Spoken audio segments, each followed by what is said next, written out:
Welcome back to the Daily Dribble podcast, guys. As always, I'm your host, Nick Zammit. I'm Lee Hancock. And I'm Riot. Guys, we're the Daily Dribble team. We are here back fit and firing for a massive episode. We've eagerly been awaiting this episode all week. We've got big news we're about to unveil, if you couldn't already tell, judging by our tops. But we've got a lot to get into today. We're going to do the last 2 weeks, we've done our mid-season grading for the East and Western Conference. Today, we've kind of got an on-the-fly third part to that, our rookie grading, just for the top 10 draft prospects, just kind of review their seasons thus far. Yep. So we're looking forward to getting into that. We've got a couple of quick odds and ends to get to, as well as recapping the week that was. So there's a lot of news going on from the NBA and the NBL. Before we get into it, though, guys, we have a major announcement. It's something we've been alluding to for the last couple of weeks now. Contracts have been signed. It's finally here. The moment we've waited for. We would officially like to unveil our new sponsorship by none other than Manscaped, an absolute global powerhouse in the men's grooming department. Absolutely. We are absolutely thrilled to have them on board. We've got big things in the works. This is kind of a big step for us, isn't it? This is our first kind of major sponsor. Yeah, absolutely. Big things coming. As you said, Manscaped, they're the leading producer in men's grooming as it stands today, I would say. So very keen to have them on board, and we received a few of their products throughout the week. Absolutely, guys. Here is our first ad read on the fly. Here we go. So I just want to pose a little quick question to you guys. Yeah, go for it. Summertime, favorite time of the year, is it not? Yeah, absolutely. T-shirts on. We love getting out and about. Sun's out, guns out. I was about to say sun's out, guns out. But do you guys, I'm just looking out at your front lawn here, Ro. Are you a bit of a green thumb? You like mowing the lawns yourself? Yeah, don't mind it. Don't mind keeping things sort of clean and beautiful. Yeah, well, myself, from a former horticulture background, I love mowing the lawns. And I personally think, having the right equipment is half the battle. Yeah. Half the battle to having a good-looking lawn.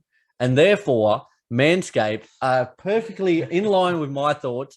We have got here the Lawnmower 4.0. I just believe if you're going to have your lawn looking good, you need the right equipment. If you're going to have your balls looking good, the Lawnmower 4.0, their newest product in the lawnmower range, is your go-to.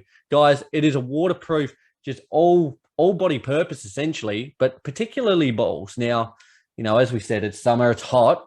Is there nothing worse than sweaty, itchy balls? Oh, nothing worse than smelly, sweaty balls. And I think everyone knows when you have smelly balls. Smelly balls, you know about it very, very quickly. So we here personally pride ourselves on our grooming, and Manscaped here has helped us level up our game with not only their Lawnmower 4.0, we've got the Weed Whacker as well to keep those pesky nose and ear hairs in check, as well as a whole host of ball products to help that cleanliness, the Crop Revive to help keep, limit chafing, and just promote good, you moisturize your hands. Why shouldn't you moisturize your balls? Yeah, so absolutely. Over the course of the next couple of weeks, guys, we are absolutely thrilled to be showing you some of these products. We're absolutely thrilled to have Manscaped on board. And if you want to join us, guys, get on board, head to the Manscaped website, use our code DRIBBLE20. Should be somewhere here. DRIBBLE20 just here, guys. Follow that little link there on the video. DRIBBLE20, the link will be in our bio for the video and for our podcast. Use our code DRIBBLE20. You get 20% off as well as free shipping. And not only can you have you can have your balls looking as good as ours, because I know we're feeling pretty funky fresh here.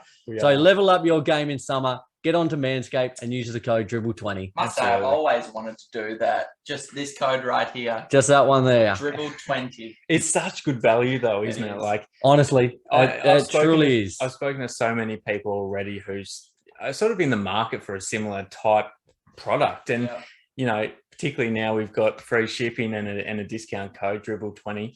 What better time to hop on? Everyone knows the name Manscaped. Absolutely. It's a global leader. They're better than the rest, and it proves evident. Guys, we cannot thank Manscaped enough, and we can't thank all of you already for letting us know that you've used our code. You're on board with us, and you're helping yourself as well. So if any of you use our code, that code DRIBBLE20 at manscaped.com, let us know. We'd love to hear. I was about to say we'd love to see the before and after, but maybe not so much. But guys, I'd love to hear about it. Big thank you once again to Manscaped. And look at the tops as well, just quickly. And the back. Dope threads there. Jeez, that kicked Manscaped. What have we got there, Lee? Your balls will. Your thank balls you. will thank you, and we will thank you too. Excellent, guys. Let's get into today's show. No mucking around. Odds and end. We've got a lot to get through today. So I will start with maybe the biggest piece of news coming out. Yeah. That arguably one of the MVP favorites, Kevin Durant, he will miss 4 to 6 weeks with a medial collateral ligament sprain on his left knee. That's huge. This is massive. This is massive not only for the Nets season, but also for KD. So it really was shaping up as a potential MVP season. This is a really big blow to him. And, you know, we put up a post during the week on our socials, Instagram, Facebook. We're active on all. Go check them out. Yeah. That with how close it is in that top tier of the East, Yeah. that, you know, a couple of games here and there, if they slide whilst KD's out, they could find themselves in that 5th to 6th range and potentially missing out on home court advantage. Oh, you're 100% right. You can't afford to be losing games, and to have arguably he's one of the best players in the league, but I was about to say arguably the best player at his best out for that period of time. It's far from ideal, and they'll be hoping they can get KD back sooner rather than later, because he just provides something that no one else in the league can provide. Unstoppable. Do you think the Nets will slide here, Lee? They've got a bit of an upcoming road trip so we should say a fair bit of Kyrie coming into the fold. But do you still think they'll be able to keep themselves in that top 2-3 position there? I think they'll slide a bit. You see, you watch games with and without Kevin Durant. They're two completely different teams. He completely drives not only the offense but the defense on that team. So I reckon they'll struggle. But do we reckon that it's too late for James Harden to have a bit of a run at the MVP? Yes. You reckon? Yep. I mean, it's halfway. It's not like he's had a terrible first half of the season either. I've got a question to pose maybe a little bit later in the show, but I'll just give you this for now. I think it is. I don't think he's in contention. He would have a lot of catching up to do. He would have to be having averaging a 40-point triple-double from here on out, I think. Wouldn't put it past him, though. There you go. Lee, what else have you got for us? That was just mind-boggling to me. The Detroit Pistons offered a trade to the 76ers, you know, in exchange for Ben Simmons. So they were offering, and this was too much for me, they were offering Jeremy Grant, Sadiq Bey, Kelly Olynyk, and a first-round pick. For Ben Simmons. And apparently the 76ers weren't enthusiastic at all, didn't care. We've been seeing a few of these mock trades for Ben Simmons going around during the week. This might have been the one. Oh, I tell you what. This wasn't a mock trade, though. No, not mock. Yeah, no, sorry. A lot of talk about Ben Simmons. Do you think they should have taken it? I think it would be a no-brainer. You're getting so many good assets in return for a player who's proved that he doesn't really care about the game. The reason that I like it is they're getting players who can perform right away. However, they're also getting players who they can build their future around. Obviously, Joel Embiid is the cornerstone, whatever you want to call him, of the 76ers, but Sadiq Bey has showed such good signs, particularly with Jeremy Grant. Big games. Yeah, he's had massive games, and we've seen obviously when Jeremy Grant hasn't been injured that he's really active on the offensive end. So it was a bit of a head scratcher for me as well, because I thought, look, at the end of the day, these offers, I reckon the value of these offers are going to continue to go down. So, you know, at some stage, Daryl Morey just has to bite the bullet, I would have thought. I'm really, really looking forward to seeing what that end deal is. You know, it's been spoken about for so long now. You know, we're kind of almost beyond the point of caring. I think a lot of NBA fans out there. So certainly looking forward to seeing how that unfolds. That is a big trade there. I'd imagine seeing Ben Simmons in Detroit. Yeah. In fairness, though, you know, you're building around him, Cade, Killian Hayes, who's got maybe a little bit of potential there. There's a few, you know, there's a world in which it could work. They just need a couple of really, really, really good shooters from the outside to complement them. But I would love to see it happen nevertheless.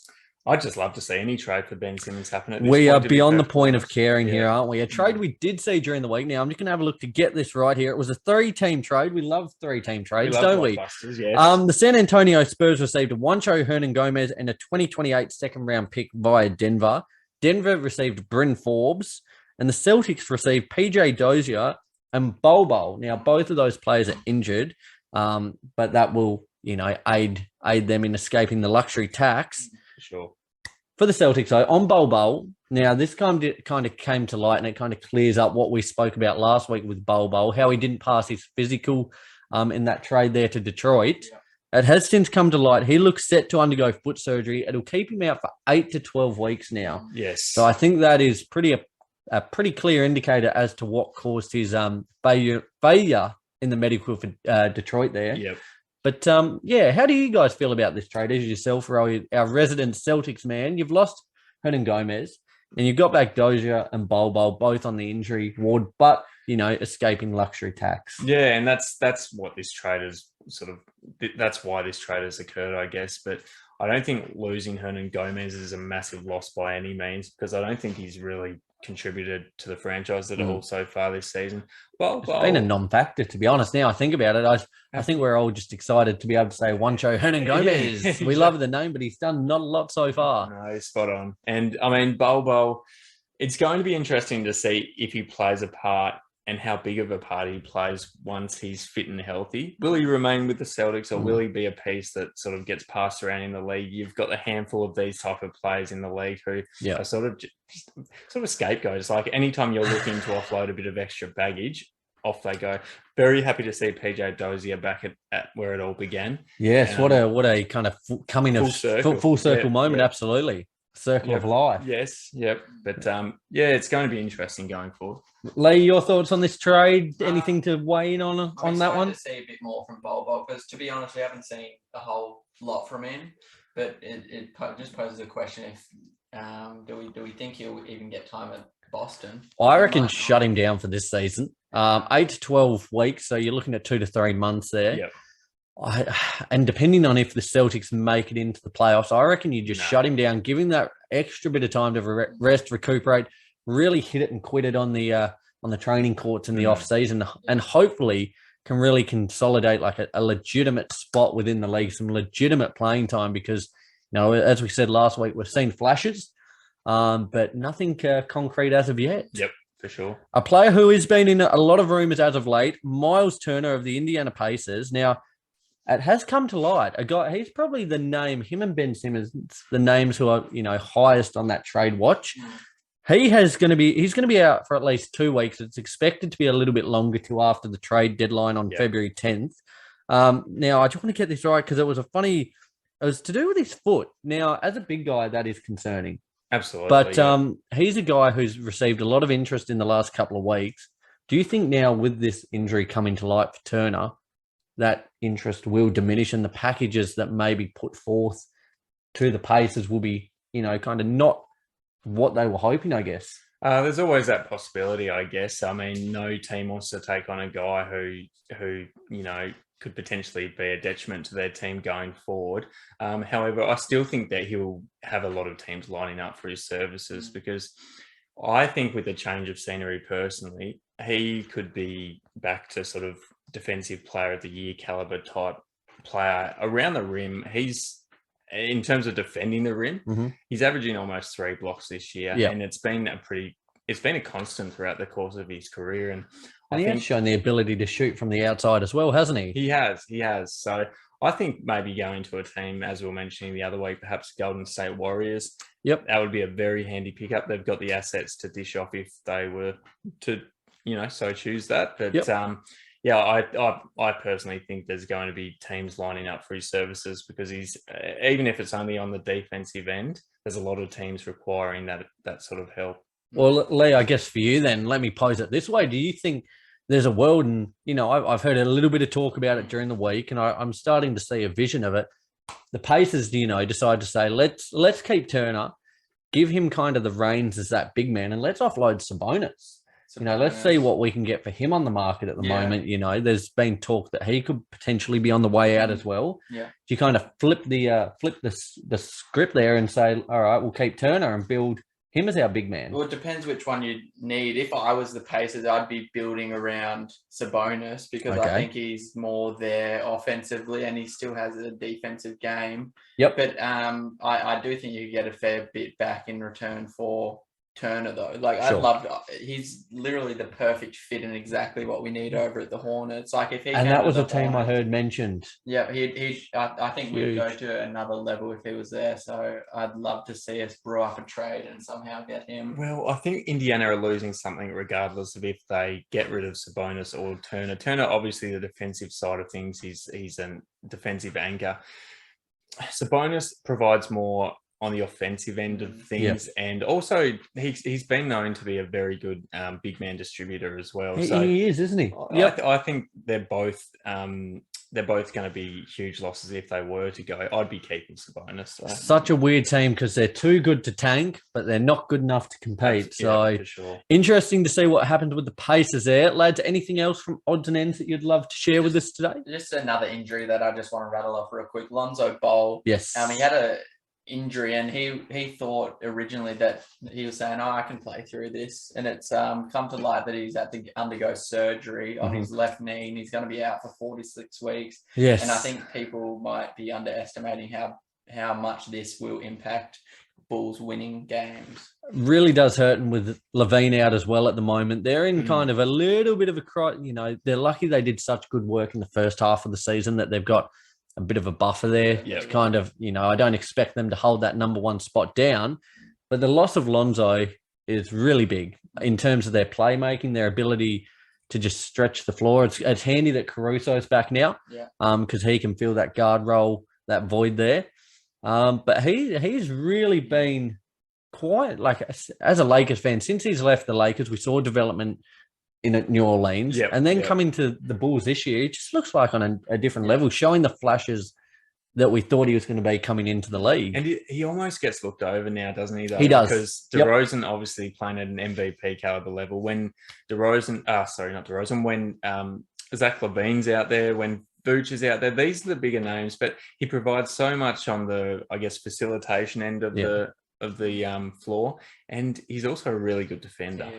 I was seeing pictures, during the week of like his shooting form when he was in LA. And it was honestly one of the ugliest shots up there with Ben Simmons. Yes. But it just gives, credibility to the fact that anyone, if they put in the work, can change. Absolutely. And he knocks them down with such consistency now and really looks confident in that stroke. And it just, again, a testament to the work he's put in off the court. He's becoming such a complete player now, so very happy to see it. But real shame that he's out. There you go. Lads, odds and ends from the NBA done. Just a couple of quick NBL points I would like to rattle through here. Go for it. Now, our team that we probably didn't talk about enough maybe coming into the season, Melbourne United. Yeah. You did, Ro. I think your championship pick, weren't they? Were they not? Runners up. Runners up, that's it. They're on the 6-game win streak here. They're on fire. They lost their first 2 games, but they currently lead the league now at 6-2. Delhi started to fire up. Goulding, since he's come back in, looking phenomenal.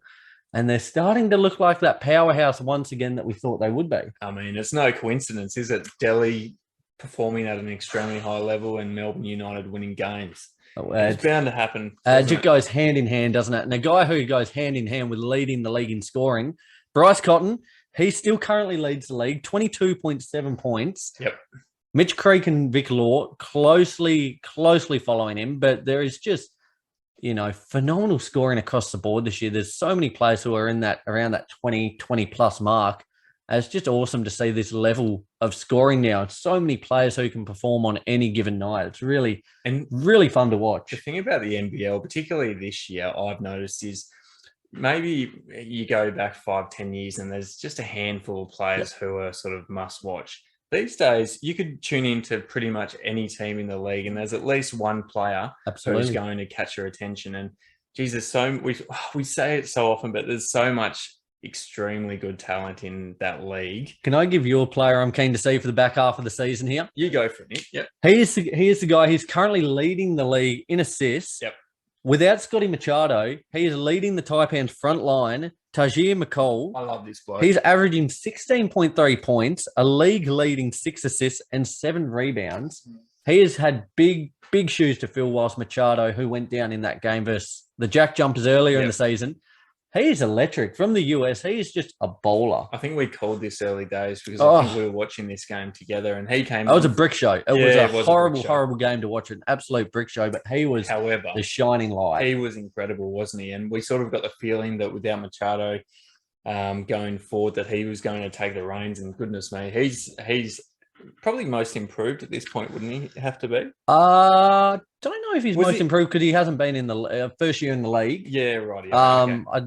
So I don't know what But- the baseline is. I guess from prior to when I guess prior to- most improved in our eyes. I guess most surprising maybe. most surprising could be. But a good he's call. been awesome, and now the Taipans have missed a couple of games. Currently sitting mid-table at the moment. We've had a bit of a disrupted NBL season, especially over the last month or two due to COVID, which is once again running rampant here in Australia. But hopefully on this back half of the season now we can get some consistent playing in game time for all the teams. The Jack Jumpers Let's hope tomorrow, so. South East Melbourne Phoenix, shaping up as a big game there, and hopefully the Jack Jumpers can get their season back on the march. I reckon it only takes a few games in the NBL. It's all pretty tight still. It is. Still early days, so I think just a few wins on the board and we'll climb back up. Absolutely. So good stuff there from the NBA and the NBL. Guys, before we get into it, just quickly, a real quick one. For any of you guys out there who follow our TikTok, our latest one, up to 160,000 views. We're pretty pleased with it. So just, I guess that little point is just, drum in the old housekeeping. If you're not following our socials, Facebook, YouTube, Instagram, Twitter, TikTok, guys, check us out. We are active and loving it all. It's an exciting little period, isn't it? I guess in this day and age, the power of social media is just unbelievable, isn't it? You can go from a zero to heroes overnight. Yeah, particularly TikTok though, isn't it? Like it TikTok's one of those things. It's a bit of potluck, we won't lie, but there also has to be a bit of thought. There is a bit of thought there, going absolutely. into it. So very happy to see that going well, and I think we might have a few more on the way as well. Absolutely, guys. Wherever you listen to the show, be sure to subscribe, like, comment, do all that great stuff. We really appreciate it. For any of our YouTube listeners out there, I think it's all right at the moment, but we are every now and again, the lag is real. We are certainly working on that. We've had a big week in Daily Dribble HQ with our new sponsors coming on board, but we are absolutely, we've got things in the work to always continue to improve our product. So if you're a YouTube viewer, we appreciate you sticking with us. Big things coming. Absolutely. There you go. Big things coming for this year's draft class, it would seem, guys. We're going to get into, we've got our the top 10 picks of this year's draft, but you can have a little bit of a discussion about how things have been playing out for the class so far. Yeah, I mean, still very early days. Let's just premise this. We're only sort of halfway through their first season. So it's just sort of initial reactions to what we've seen so far. Yeah. And I think we've seen enough so far to make some, I think, pretty solid reactions I to think some of them. Pretty solid calls. So I think we should start with Mr. Number One himself, Cade Cunningham. Ro, what have you made of his start to the season? Look, I think coming into the season, Cade probably started a bit slowly. And I think in the NBA landscape... One of the worst three-point shooting stretches in history, I think, or for a rookie. His first couple of games, it was just brick central. It was brick central, wasn't it? Yeah, he started off slowly. And to be honest, there was a tiny bit of concern, but at the same time, he did have an injury in preseason. Yes. So we sort of expected him to come out of the gates, maybe not as, firing as we would have expected him to otherwise. But so far this season, he's averaged really respectable 15, 5 and 5 with a steal as well. Yep.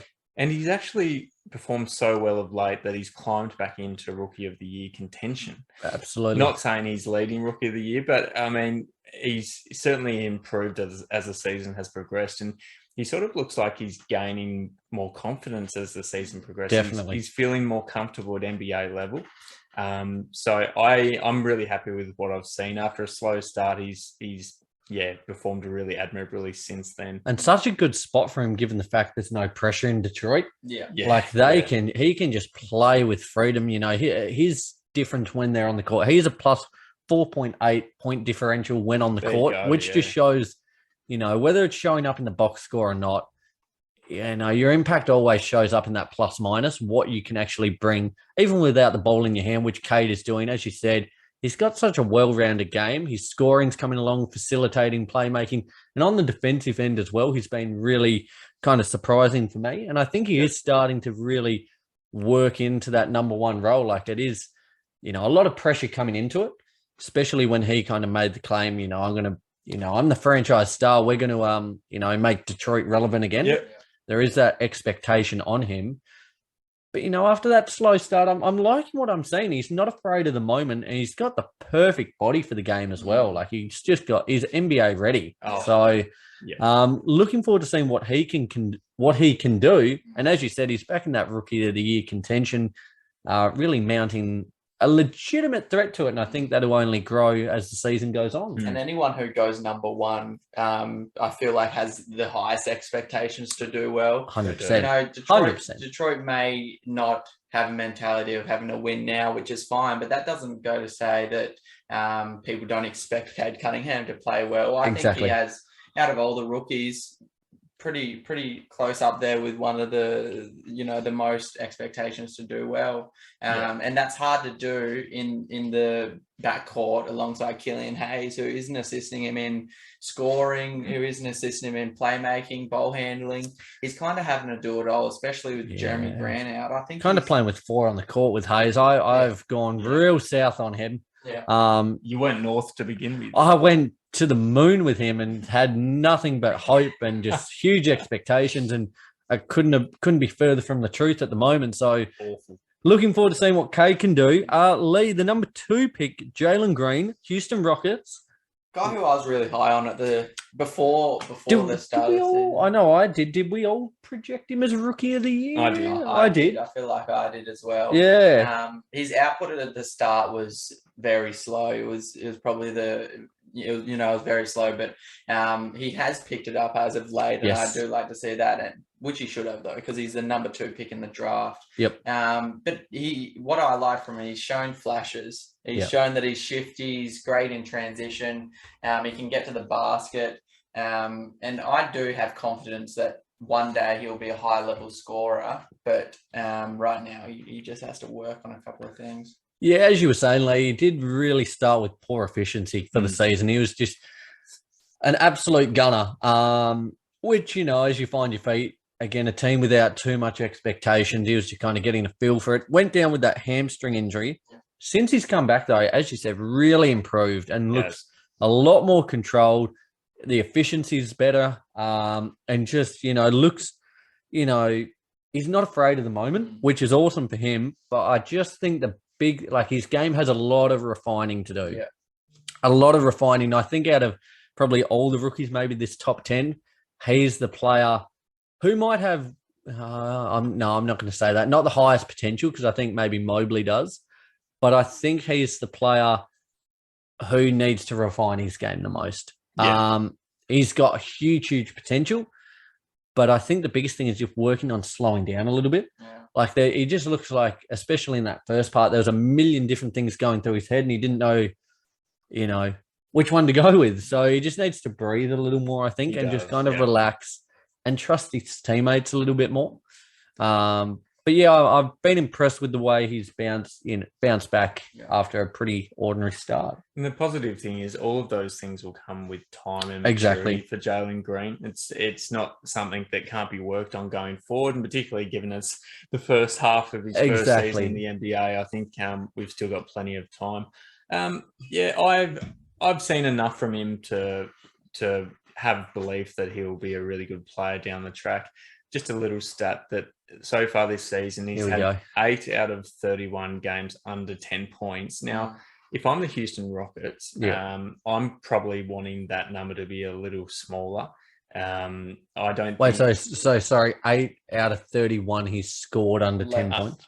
Under 10 points. I like the amount. I think he needs to add more consistency to his game, and I believe most of those games were early days. So I think recently he's had a bit more consistency to his game. But if he's going to be the main offensive option for this team going forward, I'd like to see a bit more consistency. But there's promising signs. Promising signs. Range to do it too. Like I know they've got Kevin Porter Jr. and like Eric Gordon there, but he's pushed straight into that starting lineup. You look at people like James Bouknight, who has hardly got a glimpse at the game. Yeah, not go- saying much of him. Which is fine because his time will come. But I'm just saying Jalen Green can just go at it with no responsibility of having a win. Exactly. So, like you said, maybe it's a case of just having to slow down his tempo and just relax a bit. But Yep. yeah, I don't know what it is. Well, the number 3 pick, should I say, Evan Mobley, Cleveland Cavaliers. In my eyes, rookie of the year at this point. He has been absolutely phenomenal.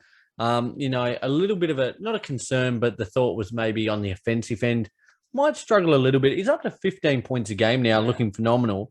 He moves so well for a big guy.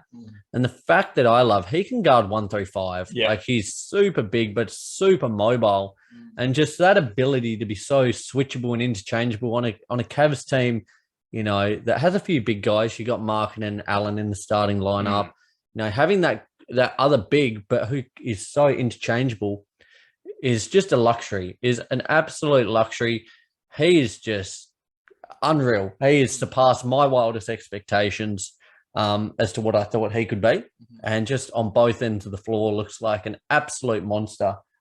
Even was getting a couple of weeks ago, little murmurs of defensive player of the year talk, which as absurd as it is, a rookie, imagine that, rookie of the year in DPOY, but he certainly won't win that. But I think he will in the future. He's got that written all over him, multiple time winner.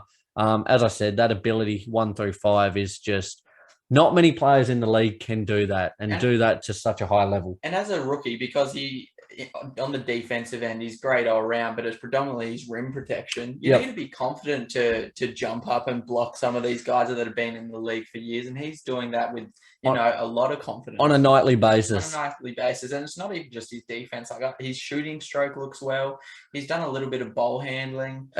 I'm super excited for this Cavs team for the next 5 years. I think they've got I expect to see next year their NBA TV games just shoot through the roof. Well, Garland, Allen, Mobley is that core kind of 3, and the other pieces around it. Exciting. It just goes without saying that no one has really watched the Cavs since LeBron left, and I haven't even. But now they're getting back into those talks. Yep. On Evan Mobley, am I the only one who at the start of the season thought that the duo between him and Jared Allen might be a bit of a clash?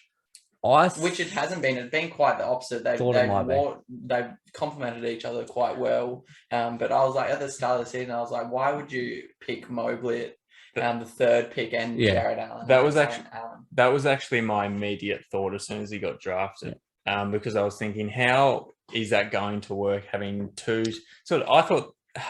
I didn't know too much about Evan Mobley coming into the season. I knew he was highly regarded. However, I just thought 2 big men who sort of had similar playing styles. And then signing Markkanen and having all 3 in that starting lineup. Very top heavy, but it's been anything but. It's been incredible for the Cleveland Cavaliers. And Evan Mobley, he's far and away the Rookie of the Year favourite at the moment, and rightly so.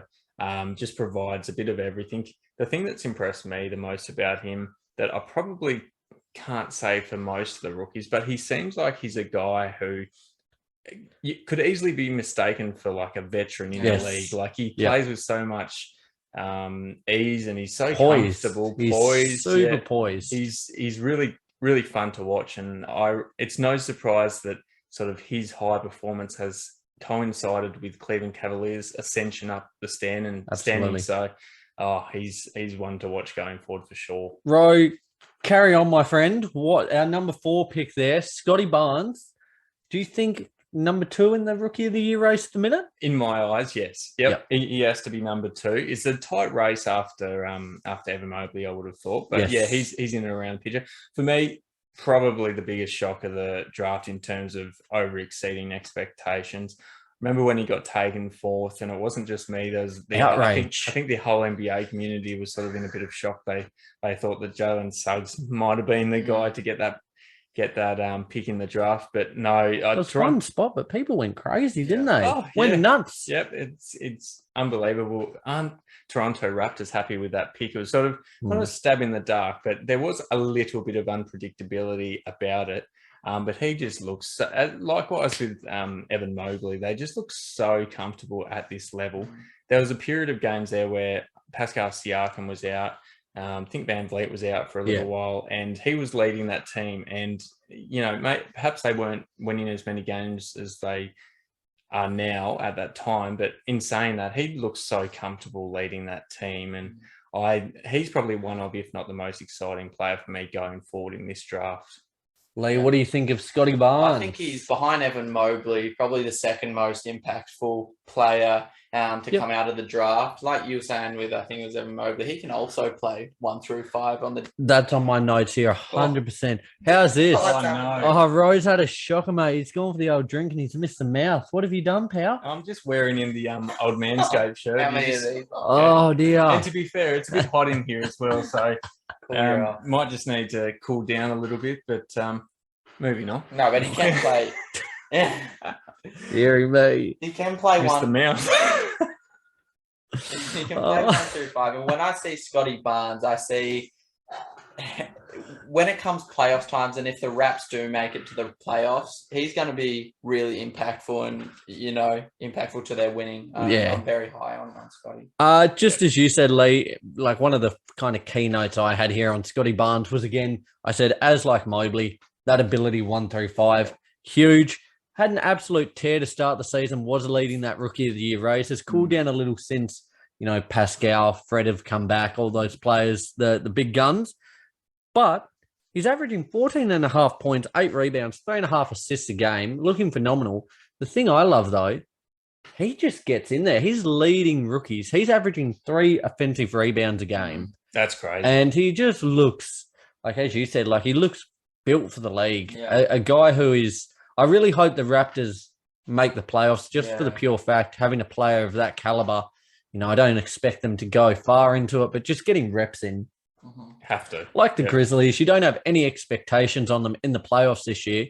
Get reps. Get Jar reps. Get JJJ reps. Get them all. Desmond Bain. That's what it's all about. MJ had to take his lumps, didn't he? He did, yeah. Against the Celtics in those early series. All these players have got to go through the reps in the playoffs before you have that success. So, players like that, we're looking at Cade, Mobley, Scottie Barnes. The earlier you can get in, the better. So, in particular for Scottie, looking forward to seeing what he can do. He looks like a real winner. Like, he looks like a winner. So, very excited about that. The guy he upset, I guess, for the 4th spot, coming in at number 5, Jalen Suggs Lee. I mean, this season, we haven't seen a heap of him because of that fractured thumb early in the season. Only came back during the week, didn't he? He was out since November 29th and came back during the week, I believe. But you've got to look at the things that he has shown. And what he's shown to me is the intensity and the physicality and also the toughness he brings out on a nightly basis. Every night he's out there, especially on the defensive end, just giving it his all. I reckon in the future, he's going to be touted as one of these renowned defensive guards, one of the better ones in the league. I'm excited to see what he can do offensively, but for me, I'm more excited to see what he can do on his defensive side. I'm with you.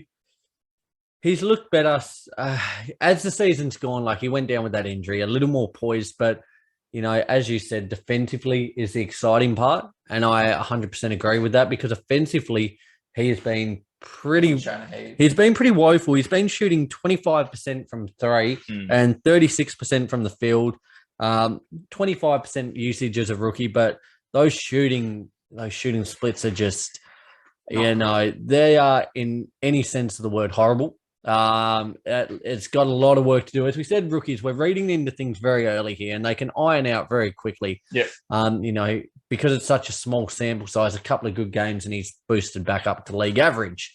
But certainly looking forward to seeing what he can do on that end, just in terms of improving that stroke and just his offensive output with better consistency. Again, another team that has 0 expectations on them this season, but you'd just like to see him, I guess, find his role. This is a weird team because they've got, I guess, a lot of young mouths to feed. You look at Wendell Carter Jr., Mo Bamba, Cole Anthony, Markel Fultz when he comes back. You got Jalen Suggs, a guy we'll talk about shortly, Franz Wagner.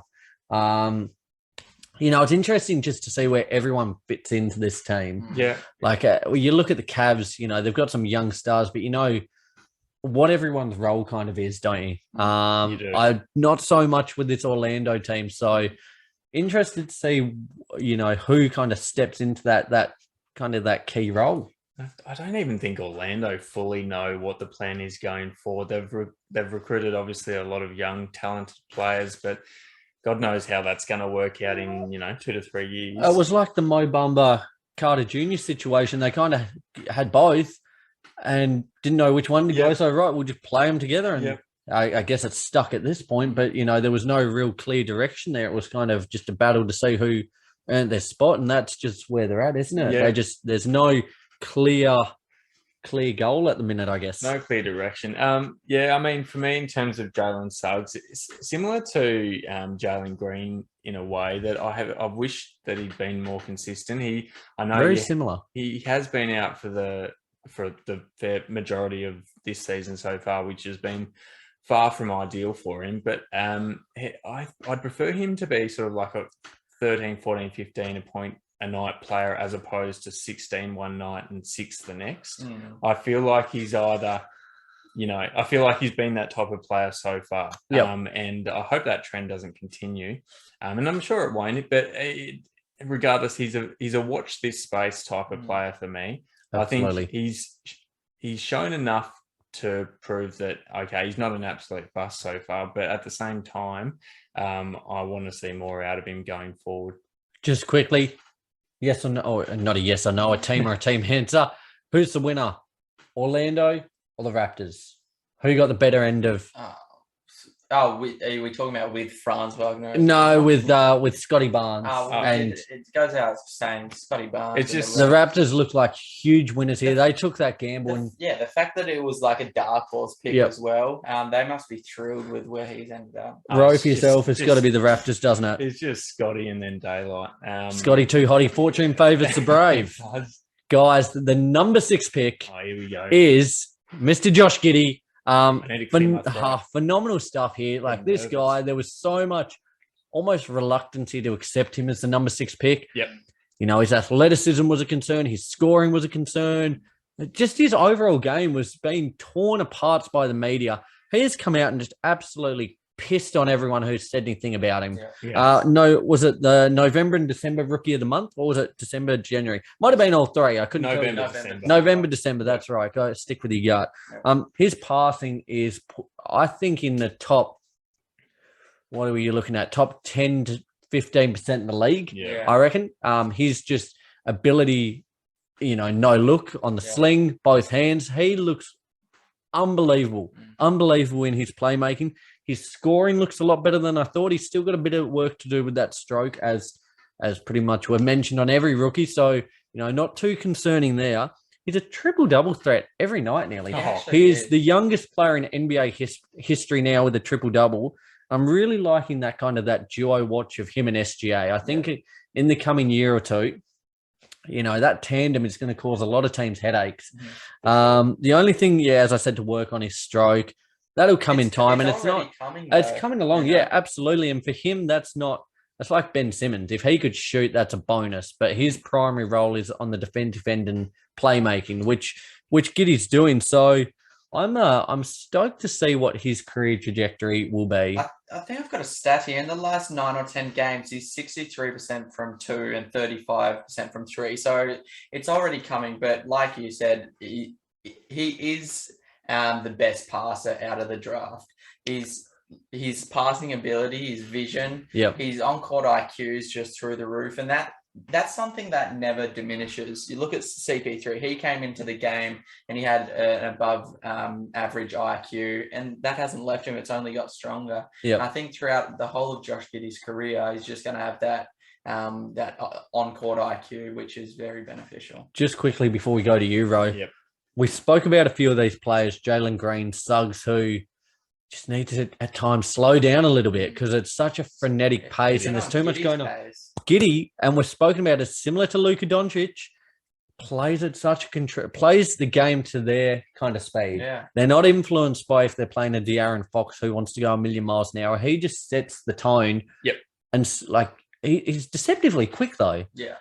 But he just plays the game to his level, and it's awesome. He can play on his terms and just play the way he wants, as opposed to being dictated by others. I feel like you're either one of those players or you're not, because I feel like those guys, Jalen Suggs, we mentioned before, Jalen Green, sort of inbuilt that it's just that mentality that it's sort of like Russell Westbrook. It's 100 miles an hour or nothing. Whereas I think Joshy Giddey, likewise, as you were saying to Luka Doncic, plays at his own pace and sort of slows the game around him, which is really hard to defend, deceivingly hard to defend. But what else can I really say about him? I've been super he's just impressed. a freaking legend. I have a question. Yeah. Do we reckon that Josh Giddey can, in the right circumstances, average a triple-double season? Well, I actually had down in my notes that I think he's one of these guys who, throughout the course of his career, will be hovering around that triple-double mark.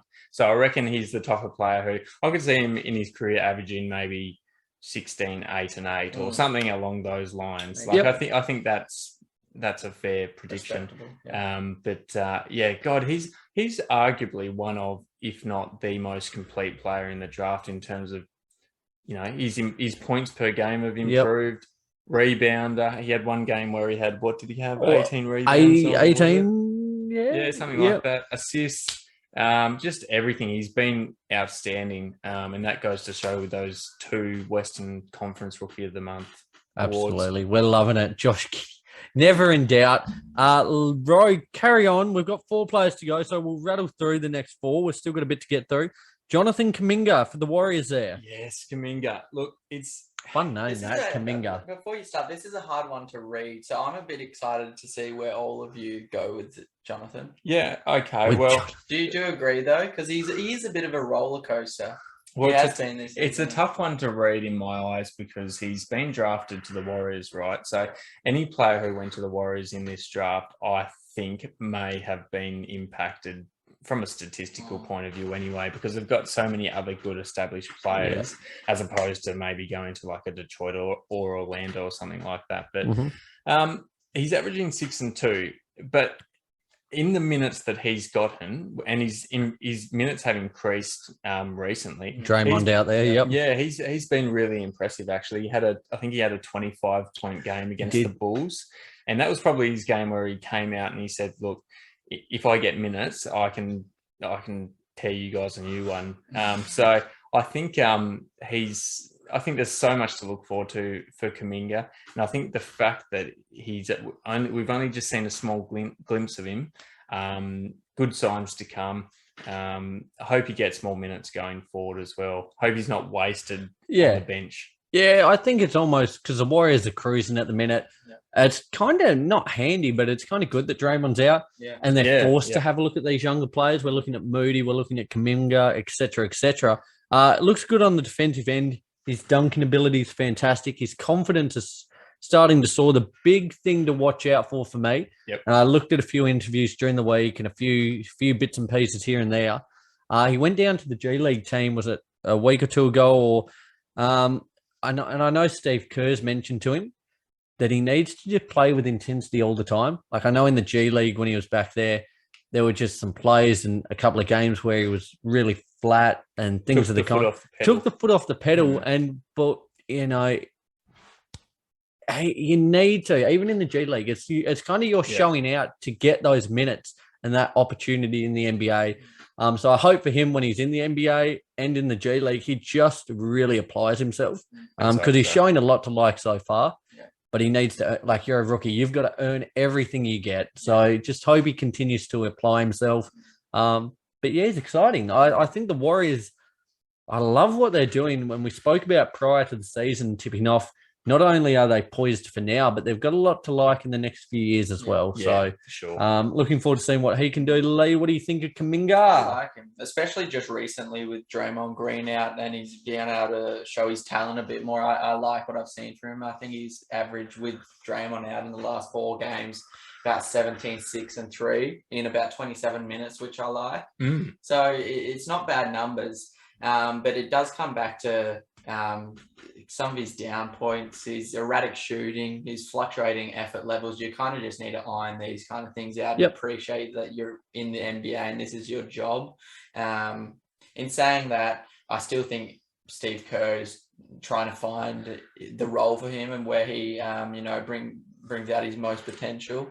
And I think it'll come. It's definitely been a trial period for him throughout January, though, hasn't it? Because I think the first month of the season, he was averaging about 7 minutes. Yeah. He's averaging 18.5 minutes in January so far. So I think Steve Kerr is saying, particularly with Draymond out, we're going to give you the opportunity to perform and show what you're made of. And I think so far in this, particularly this month, he's well and truly done that. And if you're a 19-year-old rookie averaging 18.5 minutes on probably the second best team in the NBA right now, you must be doing something right, and you must have something to show. So I like Jonathan Kuminga. I'm excited to see where he goes from here. Absolutely. Very good there. We got 3 to go. I might go this one. Franz Wagner. Wags. For the Orlando Magic, the other rookie that the Magic selected in the top 10 alongside Jalen Suggs there. Yep. A couple of weeks ago, he was getting Rookie of the Year talk. He was really. He was this month's Rookie of the Month. He's really, he's played every game so far. I think he might be one of the only, I haven't checked that, but one of the only rookies who's played every game. He's done a bit of everything so far, averaging 15.5 points per night. I guess my concern comes back to the Suggs. I won't dwell on Wagner too much, but my concern is this team going forward. At the minute, I think he's doing awesome. He's just going about his business. But my concern is each and every person's role within this team going forward. Yeah. Just don't know how they're going to iron things out. You need a little bit of a hierarchy there. You just need a little bit of, You need a bit of who's there? Is it Cole Anthony's their go-to, isn't it? Down the stretch. Yeah. Would you say? But well, he is. But even then, I don't think I'd love him to be my super. Had a couple of big shots, but I likewise feel the same. They just need some togetherness, I'd say. They need some veteran leadership. I don't doubt that all of their young players, and I say Suggs to an extent, but I say Wagner and Cole Anthony, they're all, and like Mo Bamba, they're all playing well individually. But who cares if you're playing well individually? You need to play well together as a team, which they're not. Look at the Lakers. LeBron's putting up MVP numbers, yet the Lakers are just woeful. So, yeah, absolutely. So, for me, I'm happy with what he's doing. I won't touch too long on him, but just keep doing your business, my man, and hopefully you can find your designated role within the team. And I like Vibes. I think he's probably one of the most versatile players to come out of the draft. He can get it done on both ends of the floor. I swear he had like a 43-point game a couple of games ago. He did have a big game. Yeah, I don't have the numbers on me, but I do recall him having a big game. So if need be, he can be that go-to option. But I just want to see them work a bit better as a team. Yeah, December was the month he showed out. He had 19, 5, and 3 during December. The game that you were referring to had 38 points against the Milwaukee Bucks. Now, that was his coming out game, and that was the game that got a lot of people's attention. I've seen enough from him. I've seen more than enough from him to suggest that he's going to be a valuable player. How it's going to work, I agree with you, Nick. I don't know how it's going to work going forward at the Orlando Magic. Still a lot of unpredictability and uncertainty. But in terms of individual performance, he's awesome. Exceeded my expectations by a lot. Ro, how do you feel about? I'll go Davion. Oh, yeah, actually true. Because I was I touted high before the season, before the draft. I like Davion Mitchell. He came straight out of the gate showing how much of a dog he can be on defense. I literally saw a clip of him ripping the ball out of Donovan Mitchell's hands. There you go. Just quickly, Lee. Dog on the defensive end. Yeah, I had as well. And I think coming straight into the gates and showing how well you can play defensively is a bit of an understatement. He was starting the year off with a couple of games slow offensively, averaging a bit under 10 points, but he's picked that up. And that's not to say he still does have a couple of 10-point and under games, because he still does, but it's the fact that he's improving. It's also hard to get minutes on the Kings as a guard, I think. I don't think they're short-handed in guards. They've got De'Aaron Fox. They've got Halliburton, who's kind of shown out this season. Buddy Hield to an extent. So with De'Aaron Fox kind of on the trade block, you'd say. I'm excited to see if he does get traded, what Davion Mitchell brings to the table. Yeah, what was it? Yeah. I'll just go quickly. Please. I don't have a heap on him, but I think it was a similar thing to whenever Mobley went to the Cavs. I was thinking at the time Mitchell went to the Kings. They've got enough players in that position. I'm not sure how that's going to work out. Obviously, he hasn't performed statistically as well as Evan Mobley, but I think he showed signs, and I think he's shown enough, particularly on the defensive end, to show that he'll provide value going forward, whether it be for the Kings or whether he gets dished off going forward. The way the NBA is, you can never say that he's going to be there for, you don't even know if he's going to be there next week, let alone in a few years' time. So I've seen enough from him, but still very keen to see how he progresses on the offensive end going forward. Nick's not high. You see, here we go. I agree 100% on the defensive end. Awesome. Knew that was going to be the case. He was, again, as I said in my notes, and as you said, Lee, a dog. Whoa. And he is that. Absolutely.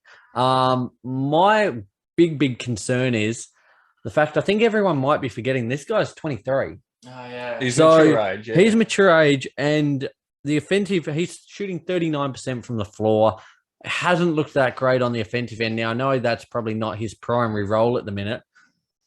I just thought at 23, he's further along in his progression than a lot of these other rookies. We're looking at, some 19, 20-year-olds, whatever. Yeah. He is well further along in his development, and it just feels as if I don't know how much further he's going to go on the offensive end. In that case, do I have to provide you with this? No, I don't think so. Take it or leave it, Nick. It's a Should I no put at the it back? minute. It's a no to the red flag at the minute. Listeners, Rose brought out the red flag and proposing it to Nick to give it the wave. It's going back down. It's going down at the minute, but I tell you what, keep it very handy over the next 6 to 12 months. He's got, I know there's a certain extent to finding your feet, catching up with the speed of the game, sorting yourself out in a new system, and for him, a new role as well off the bench for a big part. So I won't say red flag yet, but keep it handy though. At 23, I just thought would be a little further along in his offensive game. It just takes a couple of things. It might take a new change in scenery. It might take a bit more responsibility. My one that I compare it to in terms of Davion Mitchell is like Lou Dort. Like he came in the gate saying a great defensive player, still is, and now he's working on his offensive game, and he might be the second or third offensive option now on OKC. Because they've got no one else. They've got no one else, but he has improved in that area. So I don't see why Davion Mitchell can or not, regardless of his age. I think it'll come. Oh, there you go. Well, watch your space. Watch your space. And number 10 pick, Zaire Williams, is now with the Memphis Grizzlies. He really does fit in perfectly with this young team. Like, he's right on their trajectory, their timeline. He's not burdened too much in the sense that he's been starting as of late, which is fantastic. But Jar's doing heaps. Desmond Bain's doing heaps. He's kind of just in there to be a number, be part of it, facilitate a little bit. Role player. A role player. The only thing he needs to work on, in my eyes, without spending too long on him, which will come as well, the 3-point shooting, 26% on 4 attempts a game. Yep. When you've got someone like Steven Adams on the court and you've got someone as explosive as Ja Morant driving in the paint, you just need 3 shooters outside to kick it to. So just as he can work in and be a legitimate threat from the outside, have teams actually have to worry about him, that will be huge for the Grizzlies, huge for him going forward. I'm excited for this Grizzlies team. I'm starting to become a believer. It's taken me probably longer than anyone else to get on board with them. But I really am starting to come around. Yeah. It's been a slow burn, though. It has been a slow burn. You weren't a huge fan of them to start off with. I know, I wouldn't say I'm sold yet, but I'm getting closer. Okay. No, don't mind that. Likewise, I've been really impressed with him. He fits in perfectly. Going on to the Grizzlies, particularly how Ja Morant's performed this year, and as you're mentioning, Desmond Bain has been super impressive as well. He was never going to get the fanfare that some of these other rookies were going to get. So I don't think you can expect too much out of him. And now that he's a starter on that team, that's super impressive for him and his development. I think if you're a Grizzlies fan, don't expect him to be I wouldn't say a superstar on the team, but expect him to give his all and play his role on a nightly basis. And that's what the Grizzlies are so good at the minute. They've got the superstar. They've got a star, it looks like, in Desmond Bain. Yep. They've just, and Jaren Jackson Jr., but they've just got really good role players. Like you look at Xavier Tillman getting contributions, John Conchar, Cole Anderson, all these other players. They've just got good, solid players. And it looks like Zaire Williams might be another one. I don't see superstar potential yet. Might develop, who knows? But if they've just got a really capable role player to go with that squad and to help, I guess they all kind of sit underneath and put Jar on their shoulders. That's what you need. Not everyone can be stars, and that's fine. Nope. Because on this team, Jar is the star, and he needs these supporting players, which Williams is. Absolutely. But with Desmond Bain down, I think he's in protocols, and Brooks has been out for a bit. Maybe he can step up a bit. I haven't really seen him that much, but I will look out for him and see what he can do with these two down. The other promising thing is the fact that he's missed 20 games so far this season, yet he's still impressed enough and played his role enough to get that starting gig. So I think the Memphis Grizzlies coaching staff and players all love what he's doing for them. And I think he'll be a key, not obviously not the key piece to their success, but he'll be a very handy role player if they're to succeed going forward. Need those young guys to fire when it counts. You do indeed, lads. We've ripped through the top 10 in the NBA draft class. Do you have anything else you want to touch on quickly with the draft? Are you happy to proceed? Okay, early Rookie of the Year predictions. Is it just going to be Mobley? Yeah, it's Mobley. Didn't think I should even ask it, but I think a big part of that as well. Not so much with Rookie of the Year; it's more based on statistics. But the fact he's also got a record behind him with the Cavs is certainly adds weight to that. Who's okay? Who do you reckon, Lee? Evan? Evan Mobley, unless he gets injured. But yeah. Evan. Okay, quick one then. Who's your sleeper? Who's your sleeper for not Rookie of the Year, but to be a really good player going forward that maybe hasn't had the best start to the season? I know I put you on the spot. I'll say I don't think he's been slept on that much. He got a bit of talk, but I'll say Duarte. He's been good. Just for the pure fact that if the Pacers decide to blow it up, they get rid of a lot of these big names, he's going to have an even bigger increased role and responsibility, more to do on the offensive end, and he really could show out just based on what we've seen so far. And for me, while I wouldn't tout him as one of the best to come out of the draft, but someone in the future, and right now he is, but become a really good role player, and any team would love to have him. I can see Herb, or as I call him, Herbal Jones, become a great player in any team. And I mean, again, probably not a sleeper, but the fact that he's been behind Curry and Clay and Draymond so far to begin the season, I think when he gets an increased role and responsibility and more minutes as these other guys continue to get older, I think Jonathan Kuminga will be a really solid player. So looking forward to seeing how he progresses over the next few years. Fellas, excellent. We're well and truly deep into the piece now. What we are going to do, the week that was, but I'm almost going to do it. I'm going to pose a couple. I've got a few questions here I'm going to pose to you guys. We'll almost do them in a speed round format. You go for it. So one here I've got here, the Hawks currently sit 12th. They got a win today, actually, a nice win over the Miami Heat. I haven't included that within my statistics. Right. But they sit 3 games back at Toronto in 10th prior to today. Yeah, right. Do you think they can still make the play-in? Yeah, I do. I mean, it's not out of the question. I think they've got... Or should I say, actually, I worded that wrong. Can they still make the playoffs? Well, if they can make the play-in, they can make the playoffs, I would say. Let me word your question. Will they make the play-in? Not can they, will they? Above the Toronto Raptors, I'm going to say no, just because they're differing effort levels on a night-to-night basis. You don't know if John Collins is going to be old. So they've still got to jump the Knicks.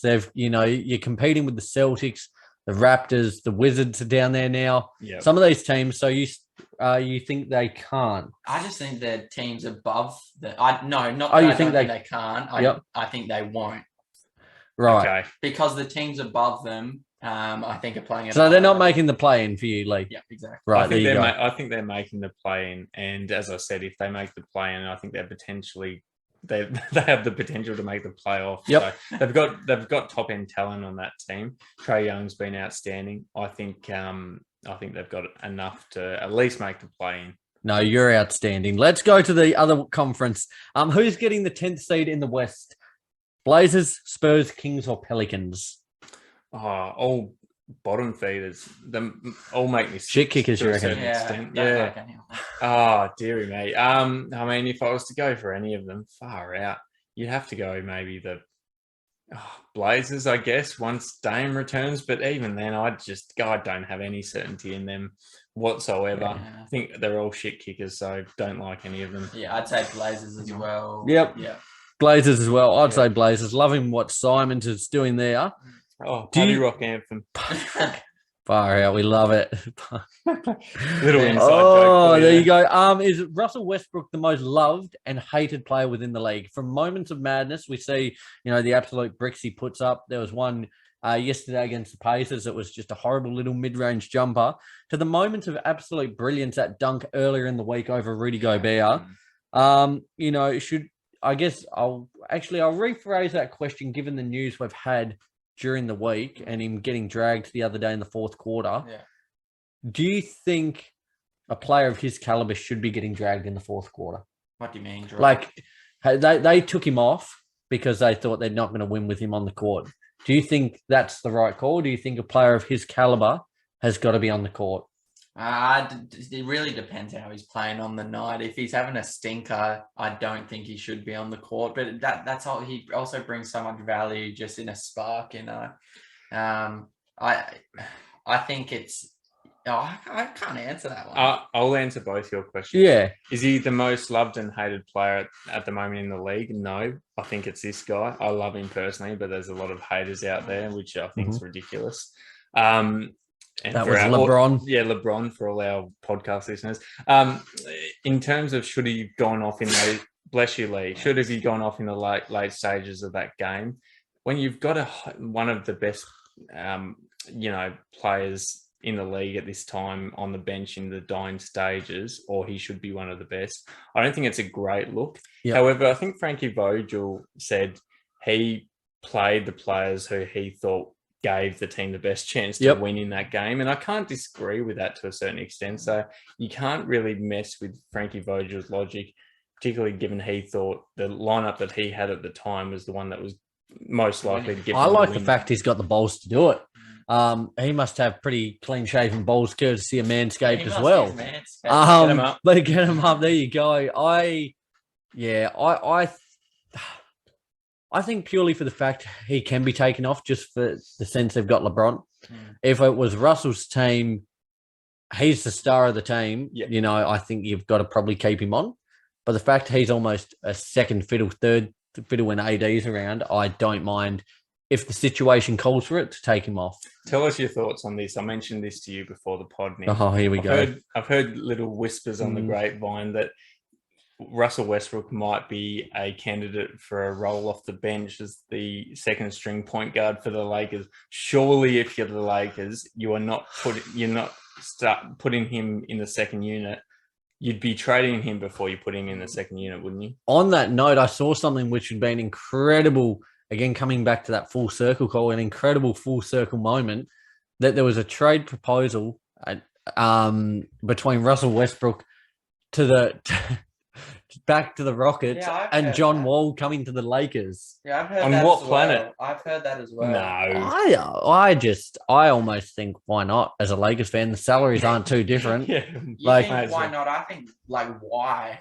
What's the point? It didn't work the first time. Why would they run it back? It's I more. know- It's more so just for it's more so for the Lakers' benefit. For the Rockets, they'll probably look to get rid of Russ from there or whatever. But John Wall's just a non-factor there. They might shed a little bit of salary. The Lakers get a point guard who can maybe play a little more of a backseat role, but maybe be a little more competent, I think, for what they're after. Yeah. Nevertheless, we'll move on from that point. I've got one to go here. So is the MVP becoming a two-horse race between Giannis and Jokic? No, put Embiid in there. You think so? Yep. Oh, dearie me. If you asked me this question a few weeks ago, I'd say no. I think as the season progresses, it probably is becoming more of a two-man race. I think Embiid's been fantastic. I think Steph's dropped off a bit recently, which has hurt him. He would have been in that race a few weeks ago. But yeah, those guys are leading the pack for me. So I guess then, if you were a betting man, Lee, would you take, say, on one side, Jokic and Giannis, or would you take the field and say anyone else? No, Jokic and Giannis. Bro? Yeah. Jokic and Giannis. Yeah. I think so as well. They've been phenomenal. It's just funny. It looked like, as the talk of Embiid maybe grew into that MVP race, dropping that 50 points against the Magic the other day. Incredible. Which, take that for what it's worth against the Magic. It's, he should be doing that. Later that day against the Clippers, Jokic coming out, having 49 points. He had a massive 49-point triple-double. It was just like, okay, I'm going to assert myself. After you've dropped a 50, I'm going to assert myself as the best big man in the league. Don't forget about me. Phenomenal stuff there. Guys, it has been an incredible week, not only on the court, off the court for us as well. We've got a lot to look forward to, a lot coming. We are super, super proud to have Manscaped on board. Guys, check them out. The link will be, look at that. Look at that. That's the Lawnmower 4.0 for any of our video listeners. Waterproof. Got the little LED there, light there if you feel the urge to shave in a bit of a close-up. To shave in the dark. Look at that. Focus on that. There we go. That's the product. That's the product. That's the one you need in your life.